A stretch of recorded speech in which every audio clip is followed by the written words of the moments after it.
ভালোবাসতে জানলে রাজপ্রাসাদের প্রয়োজন হয় না, কুঁড়ে ঘরেও কিন্তু সুখ হয়। তো ছাড়ো সেসব কথা, কুঁড়ে ঘর তো দূরের কথা, আমার কিন্তু কুঁড়ে ঘরের চালাটুকু পর্যন্ত নেই।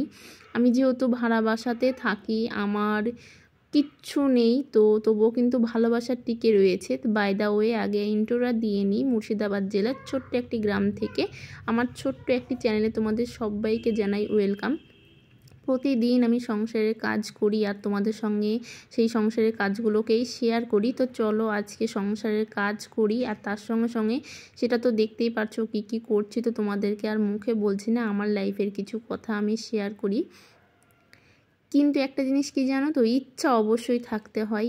ইচ্ছা থাকলে উপায় বের হয়, আর ইচ্ছা না থাকলে কিন্তু অজুহাত বের হয়। কথাটা কিন্তু একদম সত্যি। তো মনে প্রাণে অবশ্যই ইচ্ছা থাকতে হবে যে হ্যাঁ আমি এই জিনিসটা করব, আর ভালোবাসাটা অনেক অনেক অনেক সত্যি হতে হবে, একদম মন থেকে হতে হবে। তাহলে উপরওয়ালা কিন্তু তোমার জন্য সেই জিনিসটা অবশ্যই তোমার জন্যই রাখবে। তো আমি আমার কথাই বলি, আমার যখন বিয়ে হয়ে আমি প্রথম আসি, তো বিয়ের পর কিন্তু বিছানাটুকু পর্যন্ত আমার ছিল না। মানে ওই কি বলো তো, মেঝেতে কিন্তু আমাকে শীতের সময় মেঝেতে শুয়ে থাকতে হয়েছে। কিন্তু আমার মনে ইচ্ছাটা ছিল যে না, আজকে মেঝেতে শুয়েছি, তার মানে সারা জীবন শুয়ে থাকতে হবে এটা নয়। উপরওয়ালার কাছ থেকে সবসময় চেয়েছি যে উপরওয়ালা তুমি সবসময় আমার পাশে থেকো, সাথে থেকো, মনে সাহস বাড়িও। তো সব কিছু মন থেকে চেয়েছিলাম, তাই হয়তো আজকে এত সুন্দর একটা সংসার পেয়েছি। আর ভালোবাসার মানুষকে অনেকে ছিনিয়ে নিতে গেছে, অনেকে অনেক কিছু করেছে, আমার জিনিসপত্র নিয়ে নিয়েছে। আমি যেই ভাড়া বাসাতে থাকতাম সেই ভাড়া বাসায় যাওয়া পর্যন্ত আমার বন্ধ করে দিয়েছে।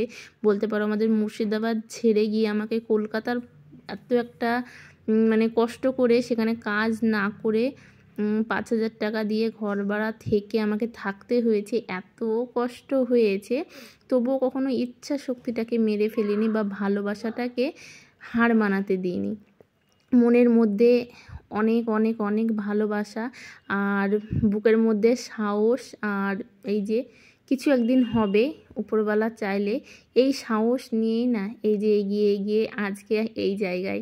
তো সবটাই হচ্ছে আমার ভালোবাসার জোর, ভালোবাসার মানুষের জোর। সেই মানুষটা আমাকে এতটাই ভালোবাসতে শিখিয়েছে যে তাকে আমি ভালোবেসে আগলিয়ে ধরে রেখেছিলাম বলে আজ পর্যন্ত কিন্তু আমার সব কিছু রয়েছে। এমনও কথা শুনতে হয়েছে আমার কখনো বেবি হবে না বা কোনো কিছু, কিন্তু দেখো উপরওয়ালার দোয়ায় আমার একটা সুন্দর ফুটফুটে কন্যা সন্তানও হয়েছে। উপরওয়ালা চেয়েছে তাই কিন্তু আমার কন্যা সন্তান হয়েছে। কন্যা সন্তান কিন্তু সবার কোলে বা সবার ঘরে জন্ম নেয় না। তো উপরওয়ালা আমার সব কিছু ইচ্ছা পূরণ করেছে। আরও জীবনে অনেক কিছু ইচ্ছা আছে, মন থেকে আছে, তো সেইগুলো উপরওয়ালা যদি চাই অবশ্যই অবশ্যই আমি পারবো।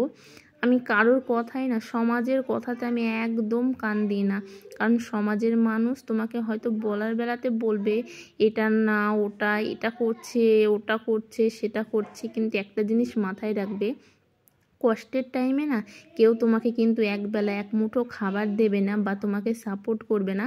তাহলে তোমার ভালো সময় দেখে তারা যদি তোমাকে হিংসা করে তাহলে প্রবলেম কী?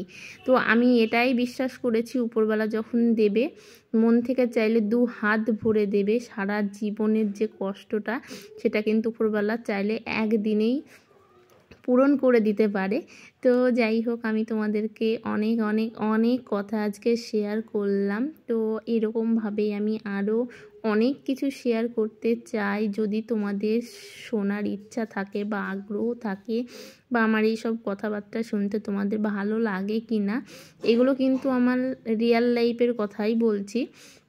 তোমরা অনেকেই হয়তো জানো যে আমার আগেও একবার বিয়ে হয়েছিল, তো সেখানে ডিভোর্স হয়ে গেছে। আমি সেই পরিপ্রেক্ষিতে একটা জিনিস বলি যে দেখো না, সেখানে কিন্তু আমার প্রচুর জমি জায়গা ছিল। আমার যেখানে বিয়ে হয়েছিল, এক্স হাজব্যান্ডের কথা বলছি, সেখানে কিন্তু আমার প্রচুর জমি জায়গা ছিল, তো ঘর বাড়ি ছিল, সব কিছু ছিল, কিন্তু যে মানসিক শান্তি সেটা কখনো ছিল না। আর এখন দেখো তোমাদের দাদাভাইয়ের সঙ্গে বা দুলাভাই যে যাই বলবে না কেন, তার সঙ্গে কিন্তু আমি একটা ভাড়া বাসাতে রয়েছি। সে রাস্তার ভিখারির থেকেও কিন্তু তার অবস্থা আর কি খারাপ, তার তো কোনো কিছু নেই। আমার শ্বশুরমশাই যেহেতু আগেই মারা গেছে, তো আমরা বাড়ির জমি জায়গা সম্পত্তির কোনো কিছু ভাগ পাবো না, যেহেতু আমরা মুসলিম। যদি দিয়ে যেত তাহলে অবশ্যই পারতো, যেহেতু দিয়ে যায়নি, দাদা শ্বশুর বেঁচে ছিল, দিয়ে যায়নি, তাই আমরা কিছুই পাবো না। তবুও কিন্তু আজকে দেখো কত সুন্দর একটা ঘরে কিন্তু তোমাদের দাদাভাইয়ের ইনকামে বা ইচ্ছাতে আমরা রয়েছি, থাকতে পারছি। তো এই রকমভাবে ভালো রয়েছি। সামনের দিন নিজস্ব বাড়িঘর করার ইচ্ছা রয়েছে উপরওয়ালার চাইলে, আর তোমরা ভালোবাসা দিলে, সাপোর্ট করলে অবশ্যই সব কিছু করতে পারবো। তো চলো, ভালো লাগলে লাইক করবে, পাশে থাকবে। আজকের মতো এই পর্যন্তই।